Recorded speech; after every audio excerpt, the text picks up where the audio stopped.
আমাদের ব্রেন যখন দীর্ঘদিনের ট্রমা, গ্যাসলাইটিং কিংবা বৈষম্যের চাপে পিষ্ট হতে থাকে, তখন সে টিকে থাকার জন্য কোনো একটি এসকেপ রুট খুঁজতে শুরু করে। এই লড়াইয়ে কেউ হয়তো মাইন্ডফুলনেস বেছে নেয়, কিন্তু আমাদের সমাজের বদ্ধমূল ট্যাবু আর গোপনীয়তার সুযোগে একটি বড় অংশ অজান্তেই পা বাড়ায় নেশা, জুয়া কিংবা অ্যাডাল্ট পর্নোগ্রাফির মতো এক বিধ্বংসী ডোপামিন লুপে, যা একজন বিবাহিত মানুষের সাজানো সংসারকেও মুহূর্তেই নরক বানিয়ে দিতে পারে। মনস্তত্ত্বের ভাষায় যাকে আমরা সাইকোলজিক্যাল রিঅ্যাক্টেন্স বলি, অর্থাৎ যা গোপন রাখা হয়, তার প্রতি মানুষের আকর্ষণ বহুগুণ বেড়ে যাওয়া, সেই প্রবৃত্তি কি আজ আমাদের তরুণ প্রজন্মকে ভুল কোপিং মেকানিজম এর দিকে ঠেলে দিচ্ছে?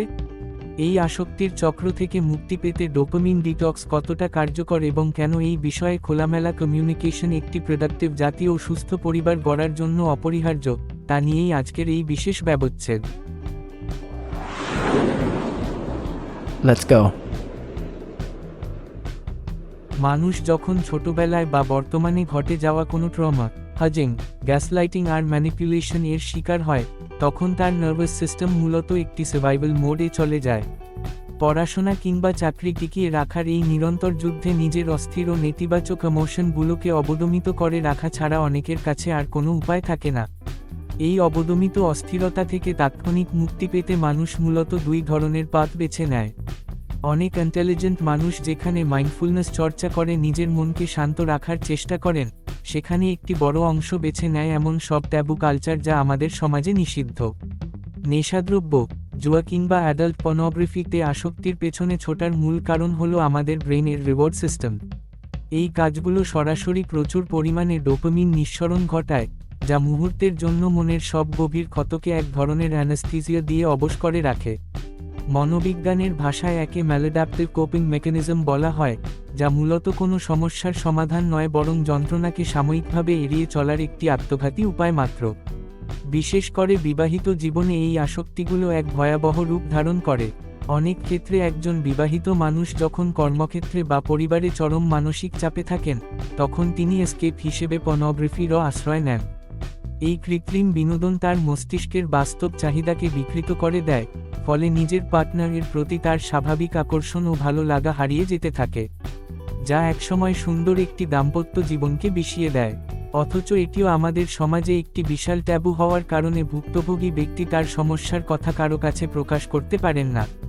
মনস্তত্ত্বের একটি গুরুত্বপূর্ণ ধারণা হল সাইকোলজিক্যাল রিঅ্যাক্টেন্স, অর্থাৎ যে বিষয়টি মানুষের কাছে গোপন রাখা হয় বা যে বিষয়ে কথা বলতে বাধা দেওয়া হয়, সেটির প্রতি মানুষের কৌতূহল এবং আকর্ষণ বহুগুণ বেড়ে যায়। যখন এই বিষয়গুলো নিয়ে কোনো স্বচ্ছ আলোচনা থাকে না, তখন ভুক্তভোগী ব্যক্তি তার মানসিক অস্থিরতা প্রকাশের কোনো হেলদি আউটলেট খুঁজে পায় না। এই আসক্তির চক্র থেকে বের হয়ে আসার একটি কার্যকর বৈজ্ঞানিক পদ্ধতি হল ডোপামিন ডিটক্স। এটি মূলত আমাদের ব্রেনের রিসেপ্টরগুলোকে পুনরায় রিসেট করার একটি প্রক্রিয়া। যখন আমরা সারাক্ষণ হাইপারস্টিমুলেটিং কাজে লিপ্ত থাকি, তখন আমাদের ব্রেনের টলারেন্স বেড়ে যায়, ফলে সাধারণ জীবন আর ভালো লাগে না।